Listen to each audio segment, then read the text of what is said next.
கேரளாவில் உள்ள திருவனந்தபுரத்தில் பிரதமர் நரேந்திர மோடி தாம்பரம் திருவனந்தபுரம் உள்ளிட்ட 3 வழித்தடங்களில் புதிய அம்ரித் பாரத் ரயில் சேவையை தொடங்கி வைக்கிறார். காட்சிகளை நேரலையில் பார்க்கலாம். ബഹുമാനപ്പെട്ട പ്രധാനമന്ത്രി ഇപ്പോൾ ഫ്ലാഗ് ഓഫ് ചെയ്തിരിക്കുന്നത്.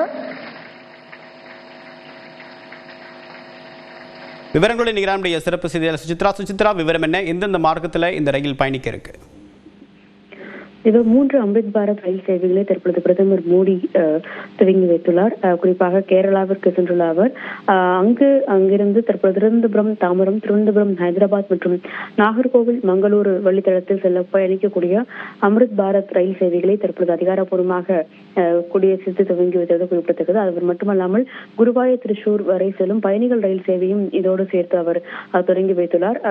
மிக முக்கியமாக இன்று பல்வேறு பொதுக்கூட்ட நிகழ்வுகளில் அவர் பங்கேற்க உள்ள நிலையில் முதற்கட்டமாக மத்திய அரசு மற்றும் மாநில அரசினுடைய பல்வேறு நலத்திட்டங்களையும் அவர் அதிகாரப்பூர்வமாக தொடங்கி வைத்துள்ளது குறிப்பாக பார்க்கப்படுகிறது. இந்த அம்ரித் பாரத் ரயில் சேவைகள் மட்டுமல்லாமல் 250 கோடி மதிப்பிலான ஒரு டெக்னாலஜி ஹப் உருவாக்கத்திற்கும் அவர் இன்று அடித்தளம் அமைத்துள்ளது மிக முக்கியமாக பார்க்கப்படுகிறது. அது மட்டுமல்லாமல் சுமார் 1 லட்சம் பயணிகளை சென்றடையும் விதமாக கிரெடிட் கார்டு சேவையான பிஎம்னுடைய அந்த ஸ்வநிதி திட்டத்தின் கீழ் கிரெடிட் கார்டு வசதியும் அவர் இன்று அதிகாரப்பூர்வமாக கேரளாவில் தொடங்கி வைத்துள்ளது மிக முக்கியமாக பார்க்கப்படுகிறது. இந்த நிகழ்வுகளுக்கு பிறகு சுமார் 25,000க்கும் அதிகமான பொதுமக்கள் பங்கேற்கக்கூடிய அரசியல் பொதுக்கூட்டத்திலும் அவர் பங்கேற்று பேச உள்ளார். குறிப்பாக கேரளா மாநிலத்தினுடைய சட்டப்பேரவை தேர்தல் என்பது இன்னும் ஒரு சில மாதங்கள் வரவிருக்கும் நிலையில் இன்று முதல் தேசிய ஜனநாயக கூட்டணியுடைய அந்த ஒரு அதிகாரப்பூர்வ தேர்தல் பிரச்சாரம் என்பது பிரதமர் தலைமையில் அங்கு தொடங்கி வைக்கப்பட்டுள்ளது. அதற்கு முதற்கட்டமாக தான் தற்போது மாநில அரசினுடைய இந்த ஒரு பல்வேறு திட்டங்களையும் மத்திய அரசுடைய திட்டங்களையும் அவர் தொடங்கி வைத்துள்ளார். குறிப்பாக விரிவான தகவலுக்கு நன்றி சுசித்ரா. தற்போது மோடி இந்த நிகழ்ச்சியில் பங்கேற்று பேசி வருகிறார். நேரலையில் பார்க்கலாம். ഒറ്റക്കെട്ടായി പരിശ്രമിക്കുകയാണ്. വികസിത ഭാരതത്തിന്റെ നിർമ്മാണത്തിൽ നമ്മുടെ നഗരങ്ങൾക്ക് വലിയ പങ്കാണ് വഹിക്കാനുള്ളത്.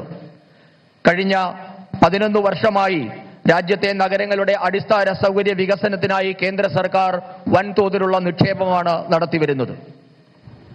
सुहृदगणे, केंद्र सरकार शहर के गरीब परिवारों के लिए भी बहुत काम कर रही है.